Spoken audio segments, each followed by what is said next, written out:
And we are live. Hey, welcome everybody. Thanks everyone watching now and watching in the future. This is session 4 of our EQ Deficiency book tour. As we all navigate this new time and this new moment in history, obviously the traditional book tour has been replaced by what you're watching right now. And so we're so glad that you're here or you're going to be joining later. And today's going to be a lot of fun. I think we're notching up our personalities today. So I think we're going to have a lot of conversation and dialogue, which will be great. So let me introduce myself. My name is Blair Primus. I work for an organization called Ortho Carolina. It's a multi-specialty orthopedics practice that's based in Charlotte, North Carolina. And I got to know Brittney, maybe a little bit over a year and a half or so ago, as it relates to mentorship and leadership. And we started talking, and a lot of the things that she is working on and has done, and that we'll talk a lot about today that are in her book, we are trying to implement in our organization. And ironically, when you look back a year and a half, who would have known that healthcare would be even a bigger topic in our country over the last 6 or 7 months? So a lot of the work around culture and leadership and what we'll talk about today, emotional intelligence, is even more important than ever. So having said that, let's go ahead and dive in. So I want to introduce our guests today, and obviously Brittney as well. And we're going to have a fantastic conversation. So if you're watching live, don't hesitate to pop a question in. Brittney will make sure that we get to that and address it most likely near the end of the chat. But we're just going to have a dialogue, and hopefully you will be able to take some nuggets away to implement in your daily life and within your family or organization or however you see fit. So Dr. Rebecca Heiss, if you wouldn't mind, give us a few minutes about you, about your background, maybe most importantly, how you see emotional intelligence, self-awareness playing a role in today's time. Yeah, sure. So when I was 5 years old, no, I'm just joking. See, I told you about the personality. You should have given me time to tell me my story, right? Yeah.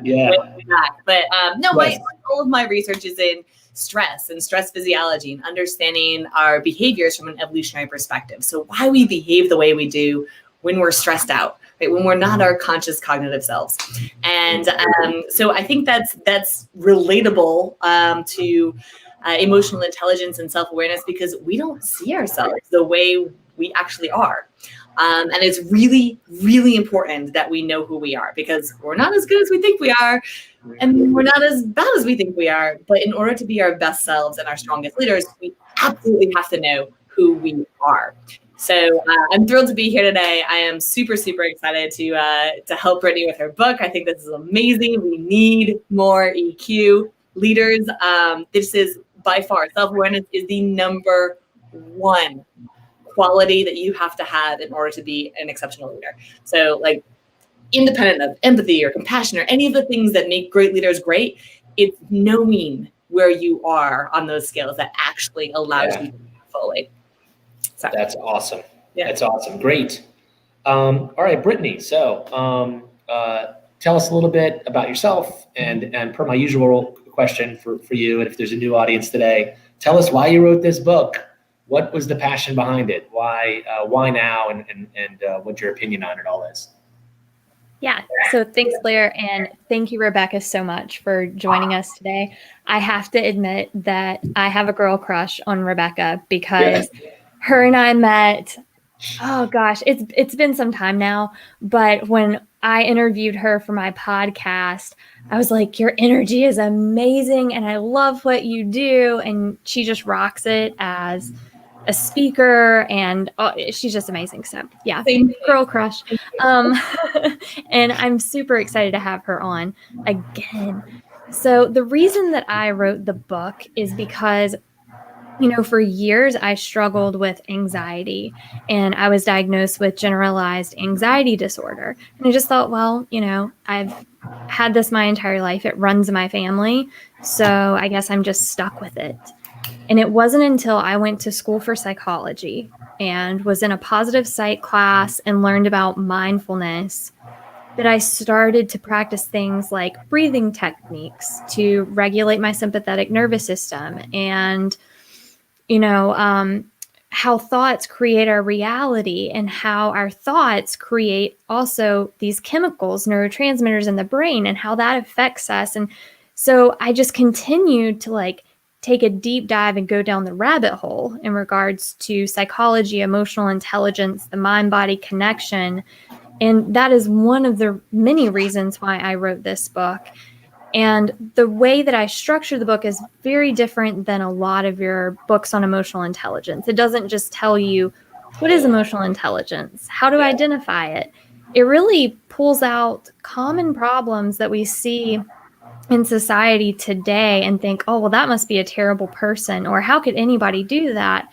And relates it back to how it's directly correlated with emotional intelligence for the most part. There's always going to be cases of psychosis, but a lot of things that we label as psychosis are things that we actually have control over because it's our thoughts and our perspective. So I wanted to pull that out in the book as well. And so, yeah, I could go on about different chapters, but essentially that's why. That's great. That's great. Well, let me start with this. And Rebecca, you brought it up right in the beginning around stress. So there's clearly been so much written, and there's so much conversation around stress as it relates directly to your health, right? And as it impacts your health, my assumption would then be all the things that happen when you're not healthy. It's no different. I mean, especially in today's day and age, right? You get a flu or a variety of the flu, or you get a rash, or you have a headache. It's going to affect all those things. So talk a little bit, if you will, about that correlation between stress and how it directly impacts your health.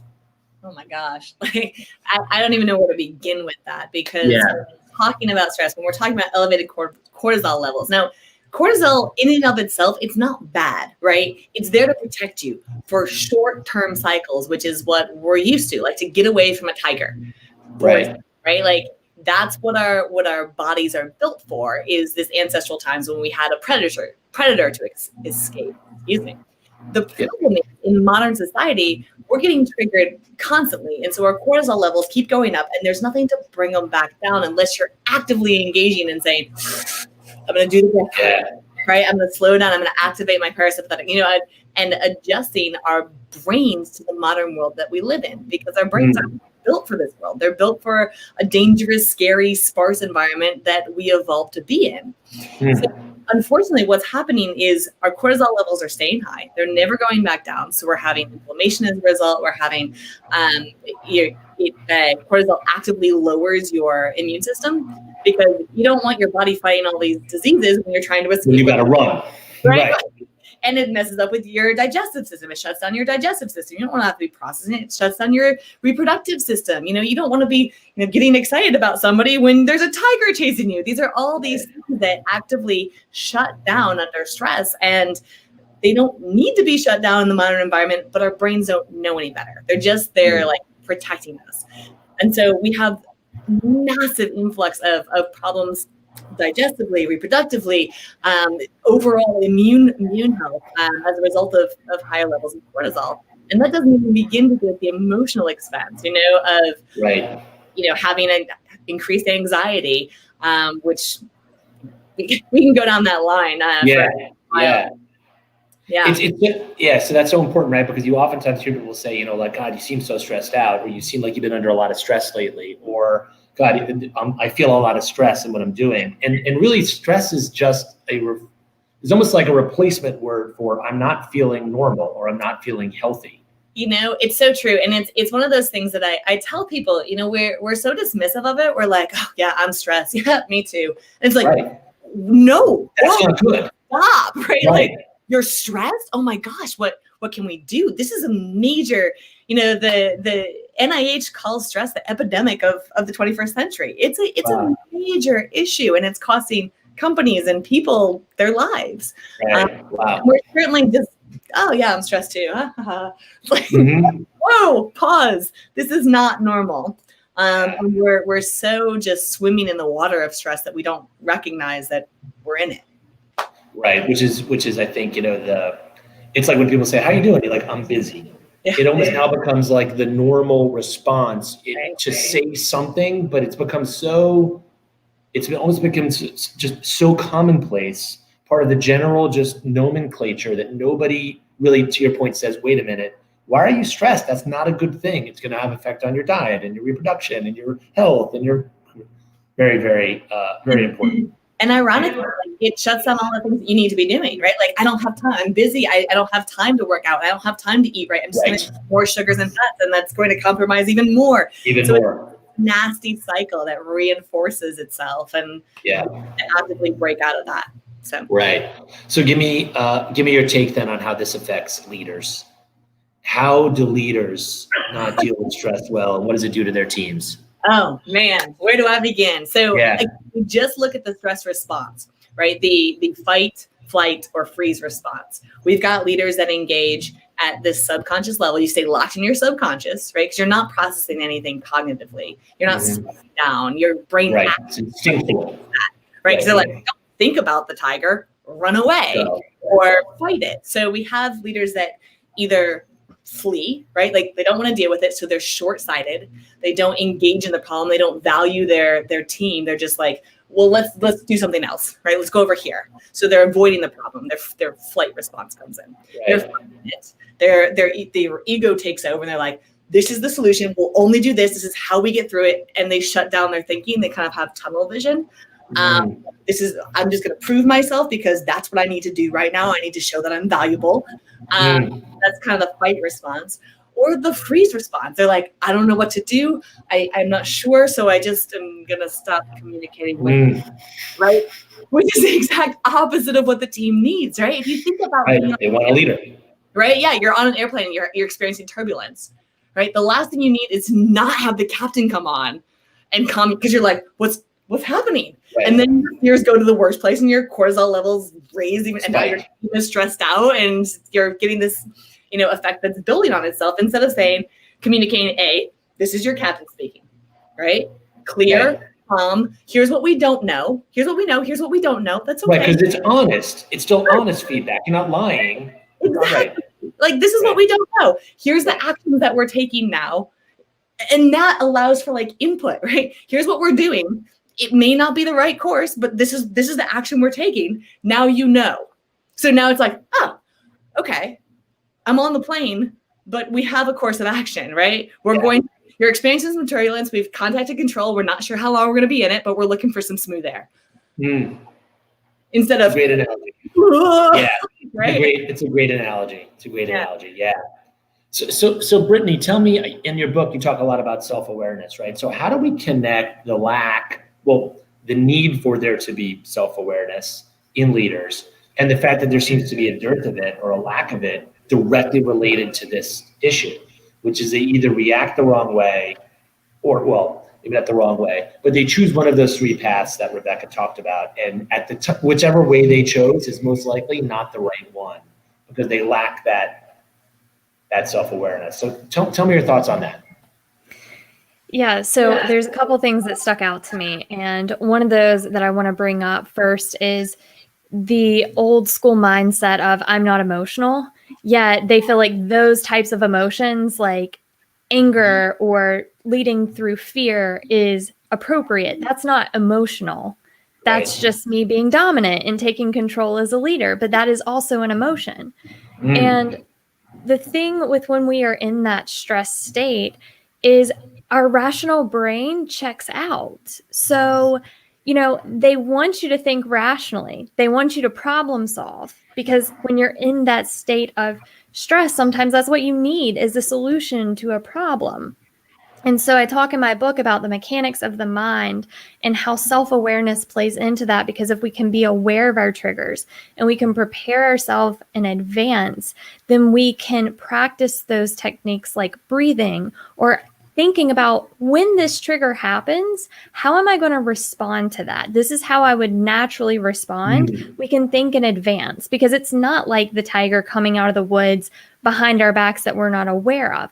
Now, granted, there's always going to be situations in life that we didn't plan for, but if we can process that and run that play through our minds, then we're more likely to engage in that behavior when it happens. And they have shown studies that they do this in professional athletic teams. I don't watch sports much, so I think That's okay. But we're tracking with you. We're tracking. But they apply that mental strategy where they actually think of a play and run it through their mind and then practice it on the field, and they're more successful than those people who just simply practice it on the field in the moment. Interesting. Versus like checking it out as seeing it in your head first. Exactly. So having that self-awareness to know, like, this is how I'm going to react, instead of just writing it off as, well, it's not my problem, it's their problem. Yeah. They're causing me to react. And that's another thing that emotional intelligence brings to the table, is that ability to take responsibility for the things that we control instead of putting that blame on someone else. Very interesting. That's huge. Because, sorry. Yeah, go ahead, Rebecca. No, go ahead. Go ahead. Yeah. That's huge, because I think one of our driving fears is fear of rejection, right? Like, because our brain only knows, again, I said the brain isn't built for the world, right? The brain knows ancestral world. And if you get kicked out of the tribe, you die. So our brain is scared of acknowledging I don't know everything, right? I don't have all the solutions, because if I'm seen as a failure, I get kicked out of the tribe. What Brittney is suggesting is like, no, if you know yourself well enough, if you're emotionally intelligent enough to say, I'm not going to react well here, it gives you the space and time to consciously override that and say, wait, this is how I'm going to react. So let me pause. Let me recognize the stress response and say, okay, I need somebody to help me with this because I'm bad at this, right? I'm bad at being empathetic in this moment, or I'm bad at being what I need to be. Yes. Now, what's so interesting is, and without getting into a whole nother conversation that we could probably talk for about an hour on, this thing, you see a response on social media or a text of some kind, and you are increased at your level of either lack of understanding because the context in which you get it is an echo chamber, right? So there is no holistic thought process.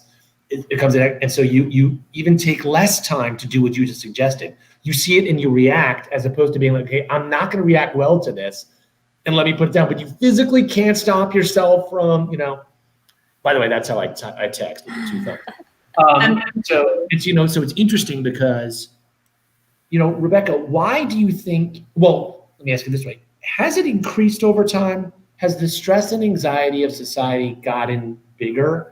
And if so, what are some of the why? Why is that? What are some of the big things that is causing that?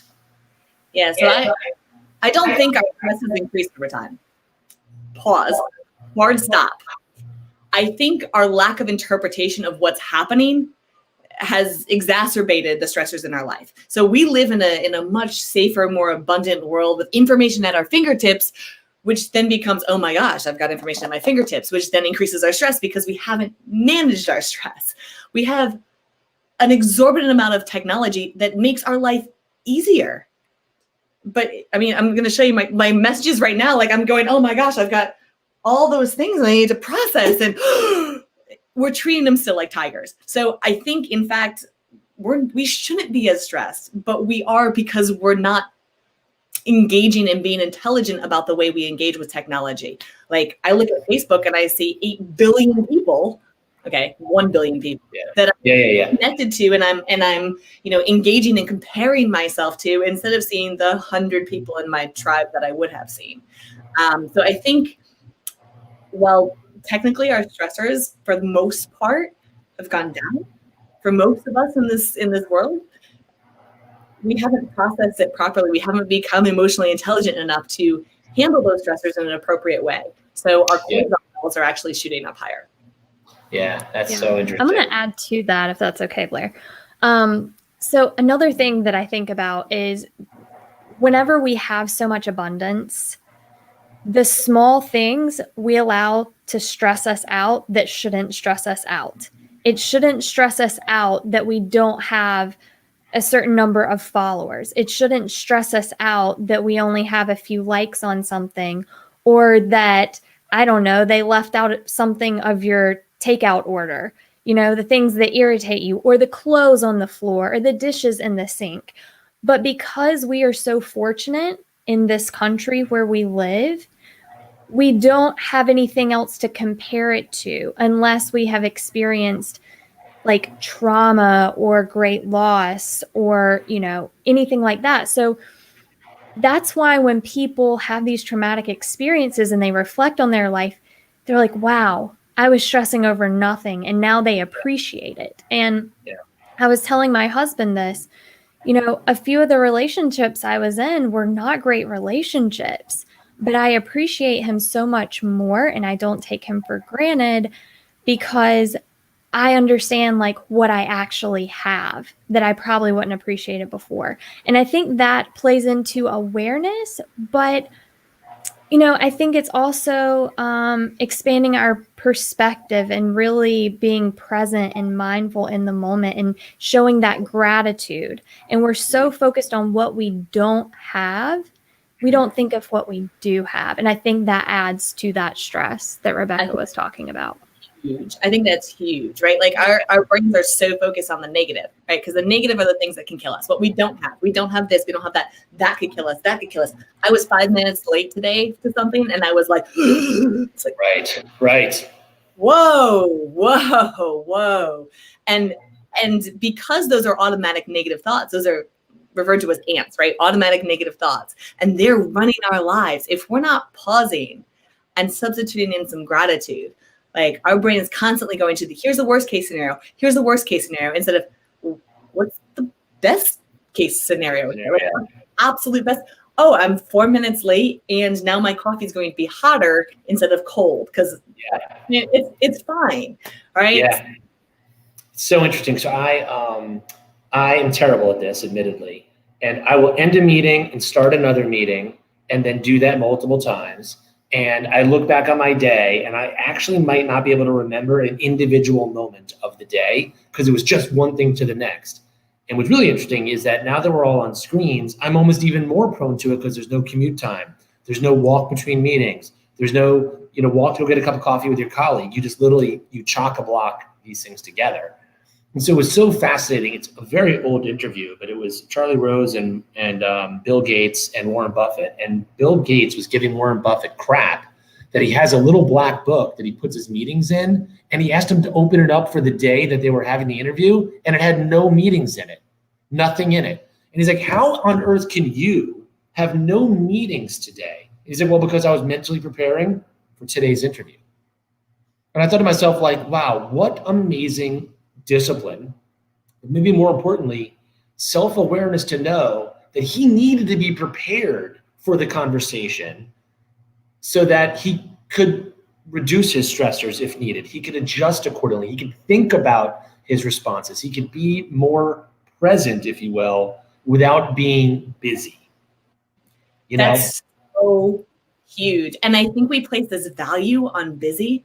Like what do we call people that aren't busy? Lazy? No, yeah. I don't think that's right. I think we need to substitute something for busy because busy is you're missing things. You're engaged constantly. That's you're in this zone of subconscious behaviors that are just driving you under stress. Yeah. I would call like unbusy people productive. Right. Oh, you're actually engaging in the higher brain power that it takes to have this, if you're busy being busy, life is going to plan itself for you while you're busy being busy. So if we can step away, right, be self-aware enough to say, yeah. And there's one thing to be able to respond and engage in conversations like we are now. We're very much having, very much a back and forth. But, you have been fortunate, and I watched it to give a TED Talk. And it makes me think, Rebecca, right? Like you clearly didn't just walk up there for the first time and say, let me just stand on this red circle and speak for 18 minutes. Oh, yeah. You clearly Wait, what? What's process? I'm projecting here, but my guess would be, right, you would have think through the words you wanted to use and the nonverbals and where you wanted to be emotive and where you didn't and how all that would process, right? So if you would we would all think through that in some way. Imagine how more productive we would be knowing there were gaps in our day. So the time we were busy doing something, we were in it fully, as opposed to, all of a sudden it's getting 5 minutes before the next meeting and everyone starts to gather their stuff together because you're already getting ready to go to the next thing. And by the way, in that time, you haven't checked in with yourself to say, how am I feeling? Right? Am I operating from fear? Am I operating from stress? Am I hungry? Oh, Right. that's why I'm being so mean, right? Like I get there. Yep. Yeah, that's really interesting. And so the people that I coach, I primarily coach people that are high achievers, right? Well, what does it mean to be a high achiever? It means that you're constantly doing things, right? Progressing, getting ahead, but they don't take the time to stop and be present and mindful. And then they come to me and say, I have all these things in life, but there's something missing. And so, and so I help them apply that self-awareness to really ask, well, what's missing? What do you want out of life? Because we're so concerned with what we feel like we should have in life based on the people around us. Oh, I have to have that new car or that big house to be successful. But take a moment and say, if there was no one else on this planet, what do you truly want?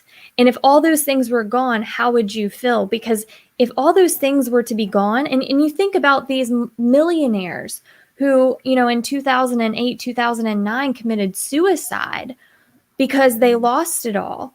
It's because the thing that they needed wasn't there. They weren't fulfilled.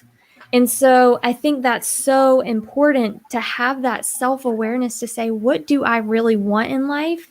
And taking that time to just really be still and say, what feelings am I experiencing throughout the day? So that can guide me. Because these emotions that we have, it's data. We need to listen to them. But if we're constantly on the go, we can't hear what they have to say.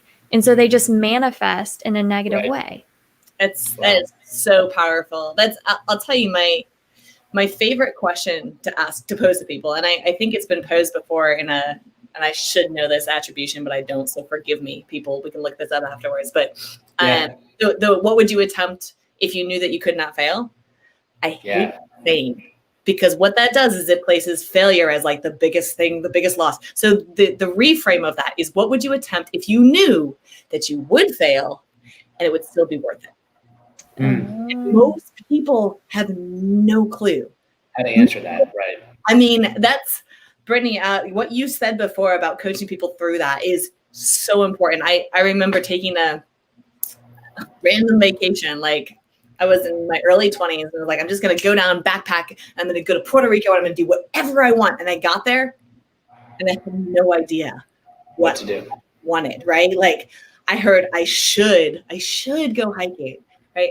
I should do this. I should go eat that. And I'm like, but what do I want? And until you pause and really like consider that, you don't know yourself. You think you know yourself. It's everybody else's opinions of what you should do.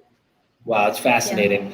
Rebecca, so a couple of sessions ago, Brittney and I had the chance to talk with some teachers in the education space, and we had a really good dialogue around how early do we need to start to introduce these types of conversations to students, notwithstanding their comprehension to get it. Once they get to a certain age, call it high schoolers, for example, or maybe middle schoolers, do you start to have that dialogue sooner so that people grow up into these types of,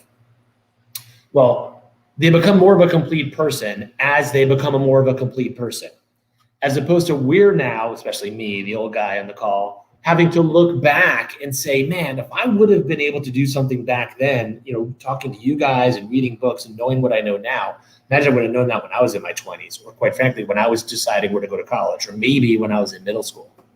What are your thoughts about that as it relates to, it's a miss, right? We're missing that. Massively. When you ask the average adult to name how they're feeling, 4 feelings. They know if they're happy, if they're sad, if they're mad, and something else. I don't know. But like we have no even verbs. We have no words. We have no verbiage to speak what we feel. So emotional education, I think it needs to start before they're even in school, right? But like at least in kindergarten, we need to be expressing like, how are we feeling? What are you feeling? What do you think? How are you, and really valuing learning over approval. I think we get that backwards, right? Like that's powerful. So many stories like that hold us back come out of love. Like, you're really good at that. Oh, so now I'm valuable for this. And now I don't want to fail at that. Yeah. Because what happens if I fail at that? Oh, I'm no longer valued. Instead of, oh, I really value the work that you've put into this. Cool. Now if I fail, it's just more work. Right. So valuing that learning over the approval makes a huge difference. And the more we can give verbiage to allow people to express that, the earlier we start, the better off we are. But that's hey, awesome. Not to say that today is too late, right? Right. Book, Brittney, like that book is going to be brilliant for you no matter what age you're at. There's progress. There's opportunities to learn.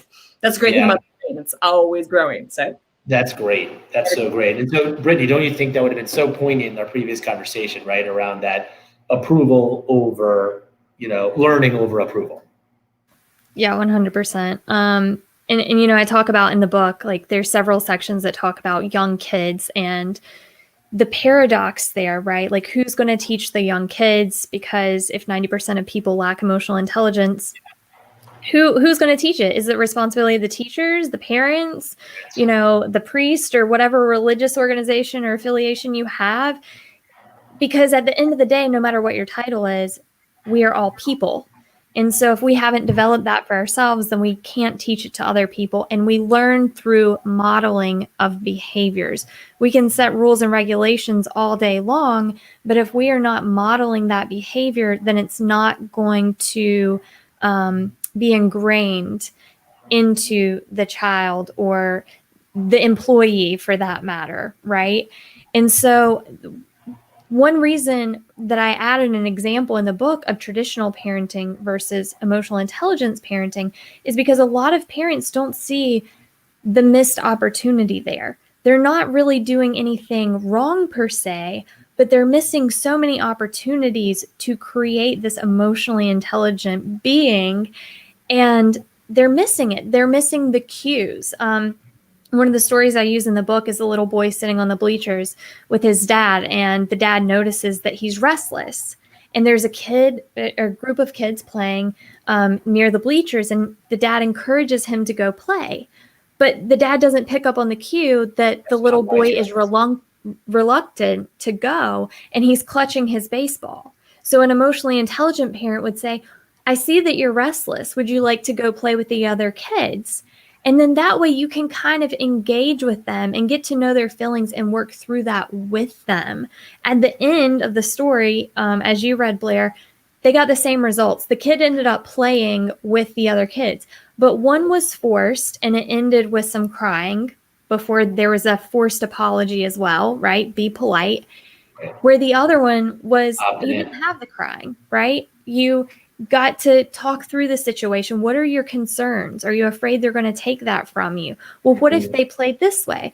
So it is such a missed opportunity. And I do think we should start as soon as they're toddlers, because in my second business, Generation EQ, that's what I do. I work with parents to develop that emotional intelligence at a young age. That doesn't mean that you're going to alleviate or completely eliminate temper tantrums. That's part of You're not being unchilding them. Right. Yes. But you can reduce the longevity of it doesn't have to last 30 minutes, and it doesn't have to be at a level 10 intensity. You can kind of knock that down a little bit and talk through it, because eventually they're going to grow up with those skills. Yeah, that's awesome. That's awesome. I started listening to a podcast, it's relatively new, from Simon Sinek. And it's called A Bit of Optimism. And he has a bunch of different guests on. And I now, of course, don't recall, to your point, Rebecca, I can't remember the attribution here, but one of his guests said, and I love this quote, we need to remember we have to give people permission to opt in. And so your point about the child, Brittney, made me think of that, right? Give the kid the permission to opt in to go play versus the throw you into the mix and be forced to go play. Yeah, I think and that's a lot of the problems that leaders have, like when they're under stress too, is okay, well, let me tell you what you need to do, right? Go do this thing. Instead of saying, what should we do? How are you feeling? What do you think we should do? What would, how would it make you feel if we did X? And we're not trained from a very young age. So how can we expect, to just jump into this? Yeah, precisely. It is. muscle, right? Our brains require that training. You got to keep after it. I wish I could give people a magical pill. And this is, Brittney, you hit it on the nose, modeling, right? Yeah. I know that, people look to me as a self-awareness person, and I'm like, I'm still struggling, right? I still work at this. This is a daily practice. It's like when you're working out and you're growing that bicep and then you stop, right? Yeah. Same thing with the brain. Like, it's a daily practice, gaining that self-awareness, getting that feedback, training yourself to be emotionally intelligent requires work. And it's still a struggle. I think it's important to be open about that and say, look, if you're not looking to models and surrounding yourself with models that are showing you that every single day, you actively do that for yourself. So that's great. So let me change gears a teeny bit here and talk a little bit about, and you mentioned it before, you're not too late. It's really never too late to kind of engage in this and buy into it.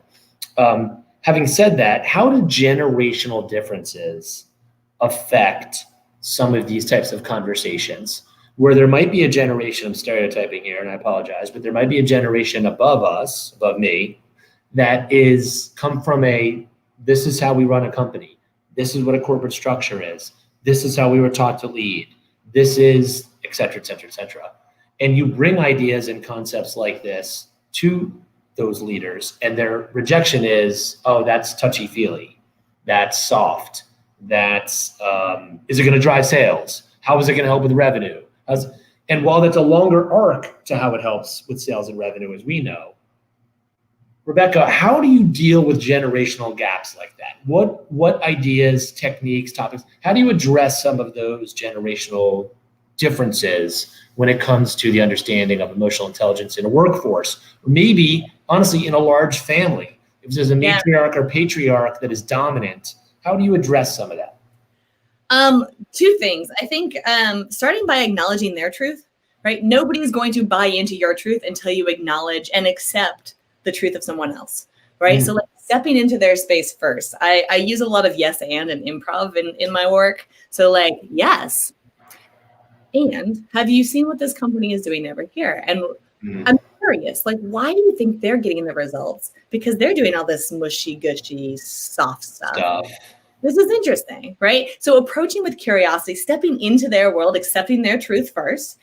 And so, yes, acknowledge, yes. And then pulling them into your reality and saying, and have you seen this over here? Like, just ask questions, being curious. I think instead of modeling what they are doing themselves, just say, this is how it is. And then the other thing I ask a lot is, well, how do you define leadership? Where do you get those definitions from? And I do some diversity and inclusion work. And so when I did a survey of all of the top selling leadership books, it's almost all men. Like 95% of them are written by men, typically white, typically age 50, 60, 70.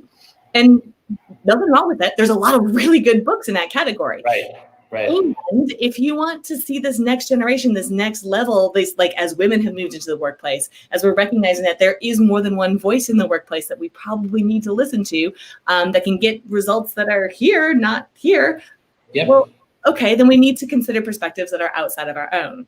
So it's a delicate balance of modeling that behavior gently by saying, yeah, and then being curious and saying, well, what would it look like if X? Wow, that's really great. Brittney, what do you think on that? I'd love your thoughts on that. The generational, I hate to use the word challenges, but the generational, differences and what we do to address it.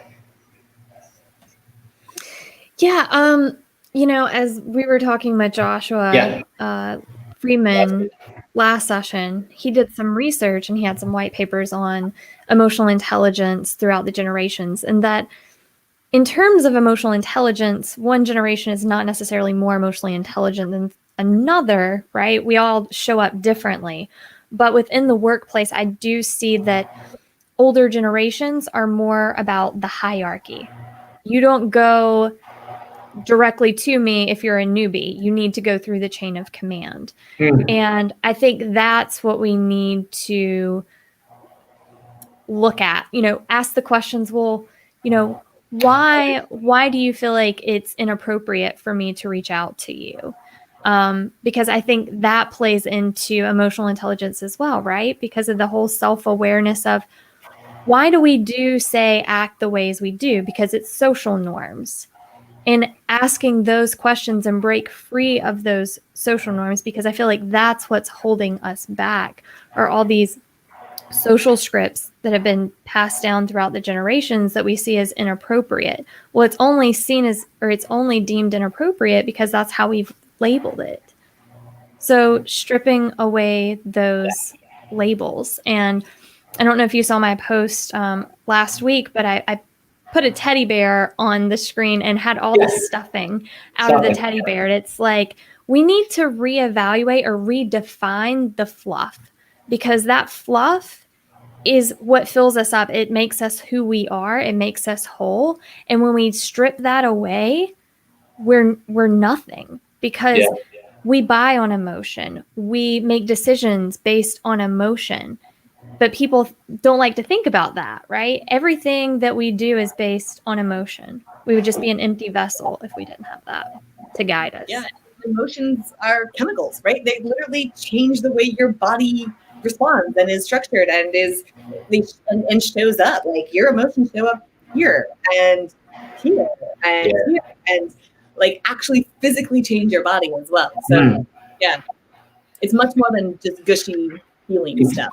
Yeah, it is. It's interesting. It's almost like sometimes false badges of honor, and I've been using this a lot lately. Part of my role in my day job is a part of our talent management team. And so a lot of times I tell folks, like, it used to be a badge of courage to say, I've had no sick days.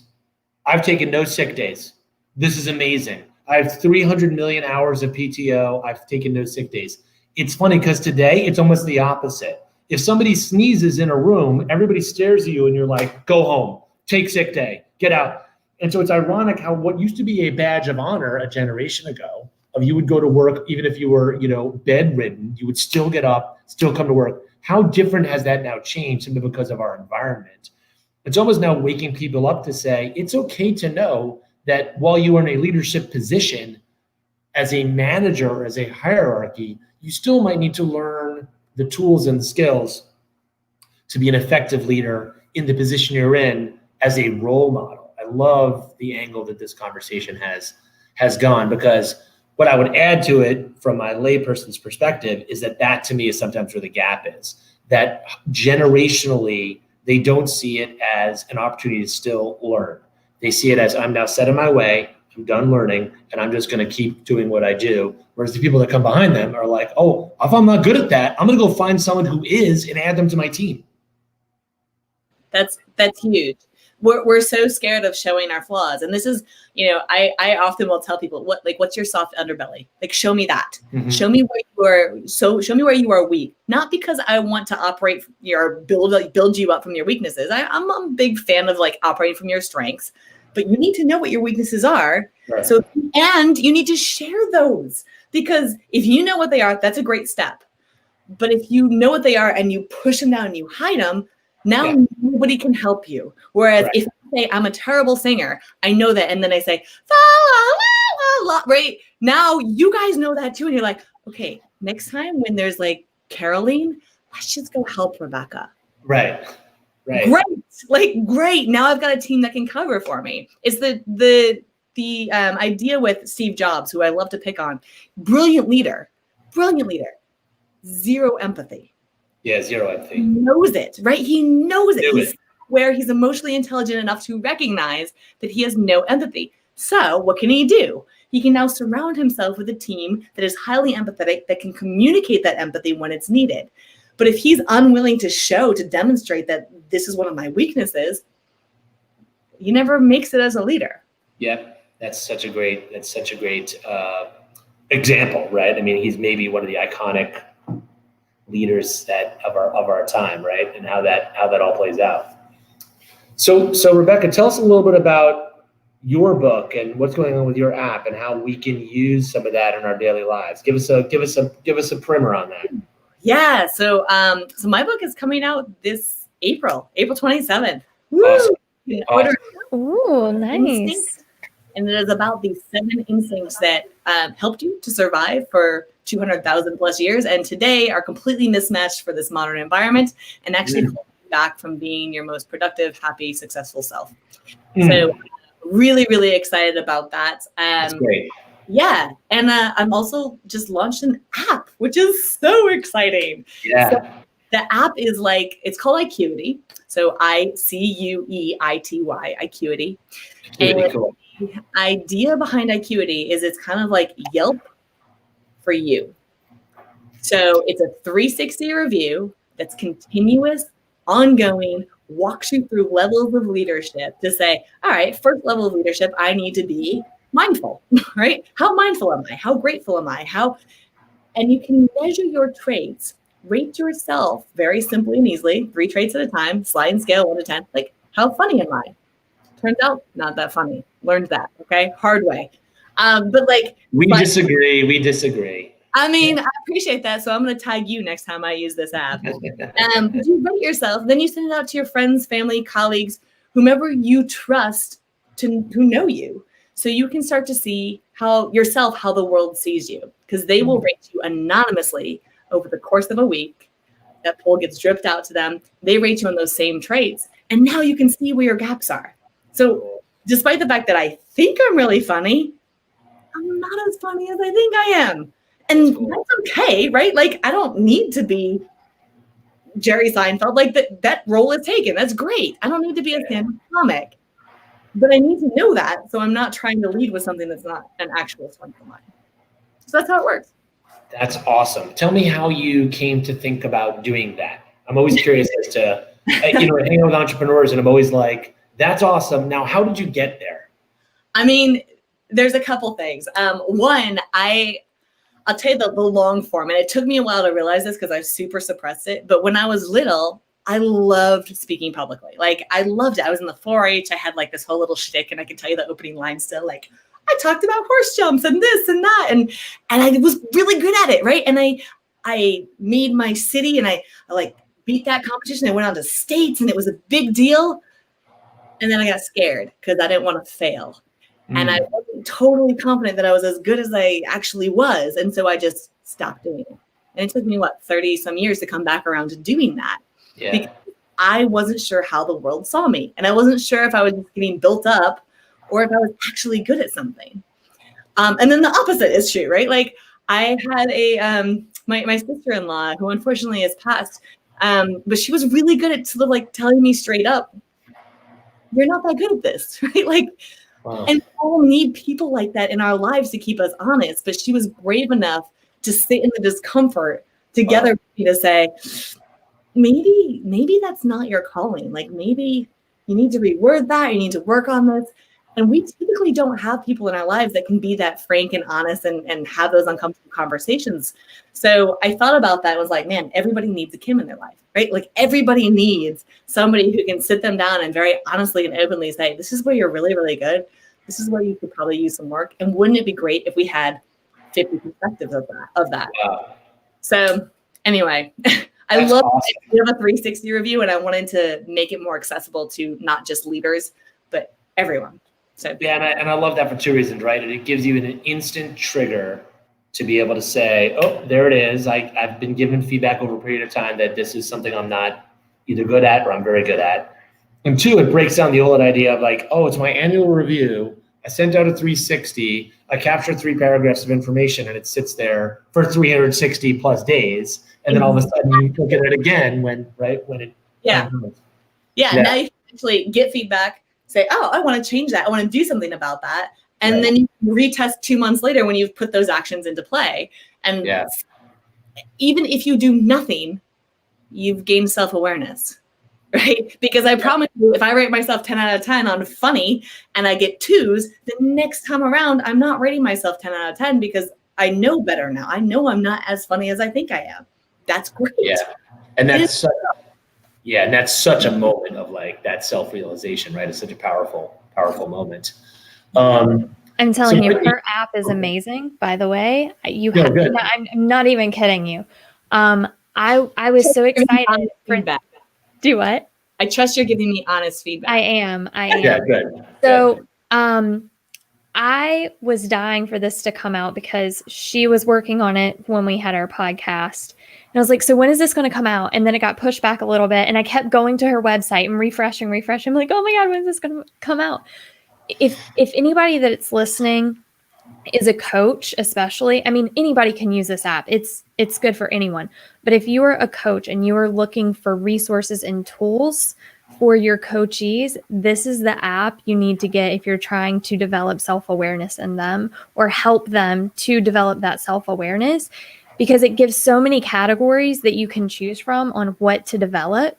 And it's so easy to use. The layout's great. So, and I promise she's not paying me to endorse this. I truly, I truly value that. So yeah. Awesome. Thanks. I really appreciate that. I mean, it's a test you can't lie on, right? And that was the other thing. I've taken all those self-assessments, right? Like the Enneagram, and like I can get whatever answer I want. and that's the problem, right? You shouldn't be able to do that. So this actually forces you to take a good, hard look at yourself. Yeah, it's fascinating. So I just had a thought too, just to tie this together real quick. It probably is very timely in this era of the need for diversity and inclusion around implicit bias and things of that nature, how those two would play off one another, right? I mean, do I have a bias in some capacity that has been suppressed or that is in there that I would openly tell you, no, I'm not like that at all. Yet I score or I look and I get feedback from people that say, yes, you actually are. The answer is yes, because we all have biases, right? Like, and Blair, I could pick on you to the day's end, but it's not just you. And it's not just Brittney, and it's not just me. Like, the problem I think we'll have is that we've associated bias with like being a bad person. Bad. No, that's just like the brain doesn't operate like that. The brain creates associations quickly because that's how we survived, right? So it's like, why, if I say tool, you think hammer. Right. Guarantee, right? You just came up with a hammer or a wrench, one or the other. But we categorize like very quickly these two associations. Things. Right. And so do we have biases? 100%. 100%. When I say blonde, you think a couple of different things. I'm not gonna say it. I'm not getting in trouble. What do you want to say, guys? No. Yeah, exactly. But we think Marilyn Monroe. We think Reese Witherspoon. We think Alicia Silverstone. We think, who we don't think? Ken. Matthew. Oh, yeah. It's a gender thing. For that matter. And that's the danger, right? These associations are subconscious. It doesn't make us bad people. Right. It makes you reliant on those subconscious associations. So the more we hold it up to the surface and take a good hard look at it and say, that's not what I mean to be doing or the behaviors that I believe. Right. Okay. Right. But you're acting as if you do. So yeah, it's so interesting. I just it's so timely, right? I mean, it goes without saying, this is like maybe the weirdest time in the history of my life, these last few months.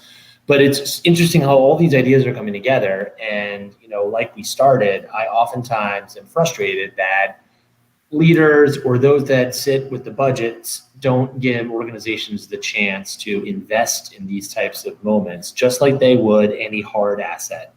A building, a resource that is seemingly required for your world is as important. These are as important as those hard assets. People are your biggest assets, right? Yes. Think of the turnover rate. My gosh. Exactly. Simple math. Yeah.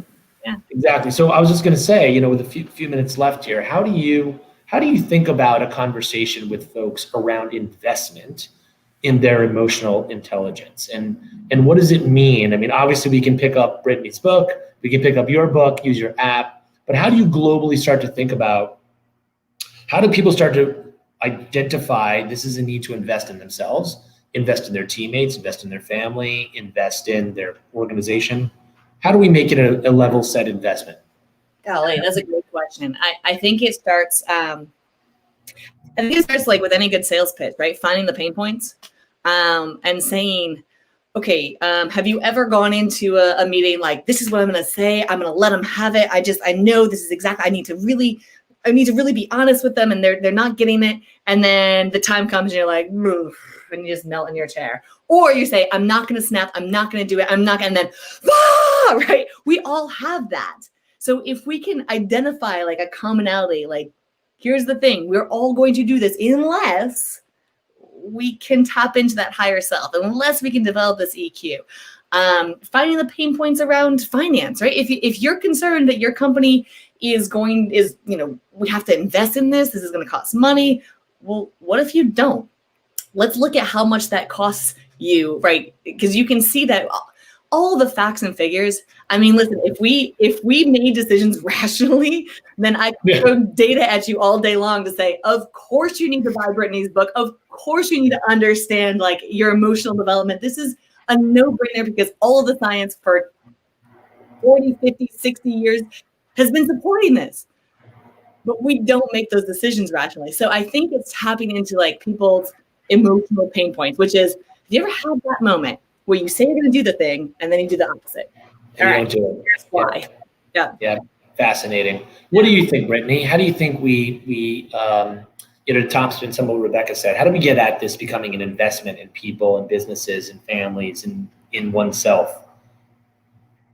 Yeah, I mean, the unfortunate part is, like Rebecca said, it's like we got to feel that pain first. Unfortunately, we often don't see things, and hindsight is always 20/20. Unfortunately, we don't see that all the time, and that was the same thing for me. I kept saying, "Oh, well, this is the problem," or "That's the problem," and never looked in on myself because one, it was painful. Two, it takes time, and I think time is a huge factor nowadays because whenever we experience emotions, we want a quick fix. And what is that quick fix? A pill. Let's take a pill to regulate everything. But a pill only can do so much. It doesn't take care of the underlying issues there. It doesn't help you develop self-awareness or learn how to regulate that on your own. And same thing goes within organizations. Organizations, whenever they have that pain, they want a quick fix. They want something now, whether that's hiring a new employee, coming up with this system, bringing in someone to do a workshop, and hoping that will strike a chord with people and then there will be change. They don't want to hear that, oh, this needs to be a 6-month program or a year-long program that you need to invest in. No, we're experiencing these problems now. We're losing money now. Well, don't wait until then. Start investing in it now. And I tell this with parents too. Same exact thing. Parents allow their kids to get away with things because they just don't want to deal with the headache of hearing them complain or scream or, slam their doors. But if they nip that in the bud, then they don't have all the other problems that just pile up over the years. They're saving time, and, so it's across the board. It's across the board. Yeah. That's fascinating. So a couple of final thoughts from both of you. What does the future look like when it comes to this space? How do we get more people involved? I mean, beyond buying books and listening to webcasts and podcasts, how do we get this to become fully socialized? How does it become a larger point of conversation for people? Is there hope in the generation upcoming? Is there not? What Rebecca, what do you think? What might the future hold in a few minutes? So let me start with, I'm a huge optimist. But I don't think the next generation is going to solve this. I don't think the generation after that's going to solve this because we have 200,000 years of programming, right? Our brains are programmed for this. It doesn't change in a generation or 12, right? So is there hope? Yeah, because I think we're having conversations like this, right? We're embracing the discomfort of, and I think we're popularizing the emotion again and like saying, hey, this is actually something we need to pay attention to.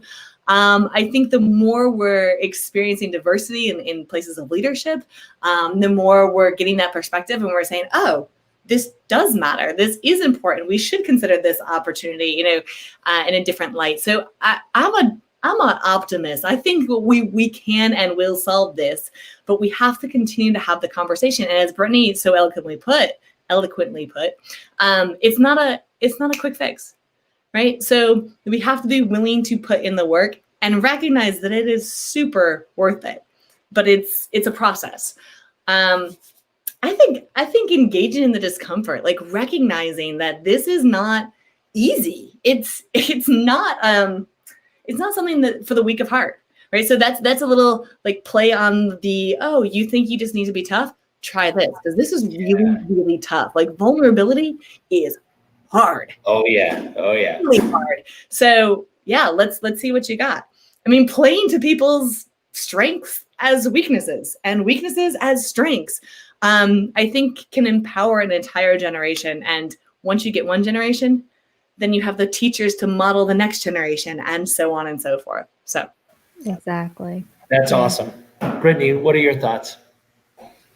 I mean, she said it so well. I think a huge thing is getting rid of all these surface level things that seem to, all these Band-Aid solutions. I think once we start to dig a little bit deeper and, like Rebecca said, get uncomfortable, I will say from firsthand experience that while it was extremely painful the first few years that I started to invest in myself emotionally, after I got over that speed bump, it was liberating. I mean, I can't explain the difference. And it's like going through anything worth having in life is difficult, but then you appreciate it so much more afterwards. And you just have to, I mean, it's like jumping in the water when it's freezing cold. You just have to jump in sometimes. You can't, the slower the process, the more painful it is. Just dive in. For a longer period of time. Yeah, exactly. Absolutely. Well, this has been awesome tonight, guys. Dr. Rebecca Heiss, thank you so much for your time.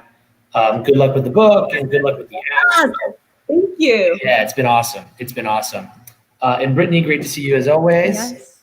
And I will tell everybody that session 5 of the book tour is next Tuesday around the same time. So be sure to follow us on social and follow Brittney's pages on her channels as well to get those updates. If you have any questions, don't hesitate to ask them, and we'll do our best to get an answer if we need to from Rebecca or from Brittney in the follow-up. And it was great chat tonight, ladies. Thank you. Good talking to you both. And thank you both so much, Rebecca. Again, you're awesome. And Blair, you're awesome too, because for you volunteering 5 weeks of your time and time in between, I really appreciate it. So thank you both. And Rebecca, I will make sure in the show notes, once this goes on to YouTube permanently, I will put the links to your book, your website, and your app. So awesome. Thank you. All right. Thank you for having me. Girl crush right back at you. All the love. Look, the more love we can spread, yes, the less we'll fear, the more emotionally intelligent we get to be. So thank you. It's been an honor to be with you both.